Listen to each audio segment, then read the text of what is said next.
তো বন্ধুরা, আমি শ্রী শিব শাস্ত্রী। আমার চ্যানেলে আপনাদের স্বাগত। এখনও পর্যন্ত যারা আমার চ্যানেলটিকে লাইক, শেয়ার, সাবস্ক্রাইব করনি তারা তাড়াতাড়ি করে ফেলো।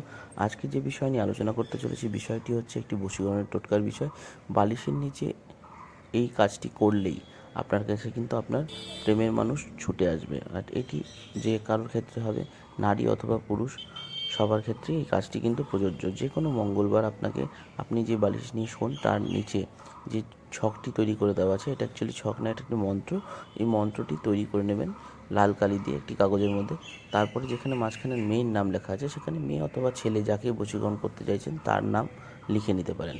তার সঙ্গে কী করতে হবে, তার সাথে একটি ডালিম গাছের ডাল, একটা ডালিম গাছের ডাল লাল সুতো দিয়ে কাগজটির সঙ্গে বেঁধে নেবেন। যেই কাগজের মধ্যে আপনি এই ছকটি তৈরি করবেন অর্থাৎ মন্ত্রটি তৈরি করবেন, তাতে নাম লিখে আপনি একটি লাল সুতা দিয়ে ডালিম গাছের ডালের সাথে ভালো করে বেঁধে বালিশের নিচে নিয়ে নিন।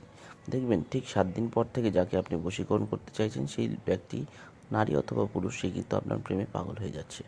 অর্থাৎ আপনাদের মধ্যে যদি ঝামেলা হয়ে থাকে, সেই ঝামেলা কিন্তু মিটে গিয়ে আপনার সঙ্গে কিন্তু আবার নর্মাল হয়ে যাবে। তো এই কাজটি অবশ্যই করুন।